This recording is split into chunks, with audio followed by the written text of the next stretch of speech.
તમારા મોબાઈલ પર આવેલો અજાણ્યા નંબરનો કોલ કે મેસેજ તમારા બેંક એકાઉન્ટને ખાલી કરી શકે છે। જી હા, આવા કોલ કે પછી મેસેજમાં આવેલી લિંક્સ પર ક્લિક કરતા પહેલા થઈ જજો સાવધાન। ક્યાંક અજાણ્યા કોલ પર કરેલી વાતચીત કે અજાણી લિંક પર કરેલી ક્લિક તમને ભારે ન પડી જાય। દેશ જેમ જેમ ડિજિટલ બની રહ્યું છે, છેતરપિંડીની નવી નવી ઘટનાઓ પણ સામે આવી રહી છે।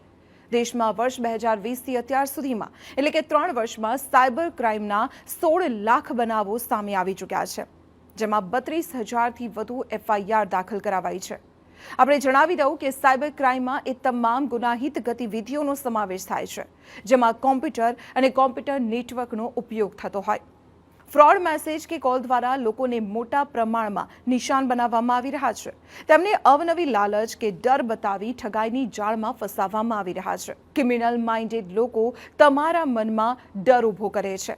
તમને કહેશે કે કોર્ટમાં તમારો મેમો પેન્ડિંગ છે, વોરંટ બહાર પડ્યું છે, પોલીસ તમારા ઘરે આવશે, લકી ડ્રો લાગ્યો છે, ઇન્વેસ્ટમેન્ટ ટિપ્સ આપશે, વીજળી બિલ નથી ભર્યું અને નોકરી લગાવવાની લાલચ જેવા તમામ કિમિયા અપનાવશે, જેથી તમારા મનમાં ડર ઊભો થાય અથવા પૈસા કમાવાની લાલચ, અને તે તમારી વિચારવા અને સમજવાની ક્ષમતા પર અસર પાડશે અને તમે તરત પૈસા ટ્રાન્સફર કરી દેશો। તો આવા ફ્રોડ કોલથી કેવી રીતે બચી શકાય તે પણ જાણી લો। ઠગાઈની કોઈ ચોક્કસ પેટર્ન નથી હોતી। જો તમે કેટલીક બાબતોનું ધ્યાન રાખો અને થોડા એલર્ટ રહો તો ઠગાઈથી બચી શકો છો। જો તમને અજાણ્યા નંબરથી કોલ કે મેસેજ આવે છે અને મેમો એફઆઈઆરની વાત કરે છે તો તેને ઘણા બધા પ્રશ્નો કરો।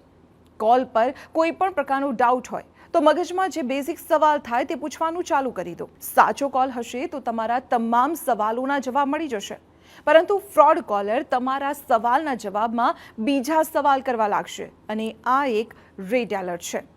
જો આવો કોઈ ફ્રોડ કોલ તમને આવ્યો છે તો તેની ફરિયાદ ક્યાં કરશો તે પણ જાણી લો। સૌથી પહેલા તો કંપનીના ટોલ ફ્રી નંબર કે પછી ઈમેલ આઈડી પર સંપર્ક કરો। તેઓ આ વિશે યોગ્ય જાણકારી આપી શકે છે। આ ઉપરાંત પોલીસ સ્ટેશન અથવા તો સાયબર ક્રાઇમ પોલીસ સ્ટેશનમાં ફરિયાદ નોંધાવો। એટલું જ નહીં, તમે આ પ્રકારના ફેક કોલ કે પછી સાયબર છેતરપિંડીની ફરિયાદ ઓનલાઈન પણ કરી શકો છો।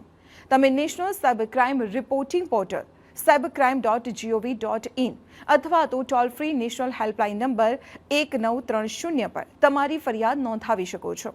સાથે સોશિયલ મીડિયા પર સંબંધિત ઓથોરિટીને ફોલો કરી શકો છો। તેમના પેજ પર જઈ સીધી કમ્પ્લેન કરો અને સલાહ પણ માંગો। તો સમજી ગયા ને? તમને કોઈ પણ ફેક કોલ કે મેસેજ આવે તો સૌથી પહેલા તો બિલકુલ ડરતા નહીં। બીજું, પૈસા ટ્રાન્સફર ના કરતા અને ત્રીજું, સંબંધિત ઓથોરિટીને તેની જાણ કરો। કોઈ પણ અજાણ્યા શખ્સ સાથે તમારી પર્સનલ કે નાણાકીય બાબતો શેર ના કરો।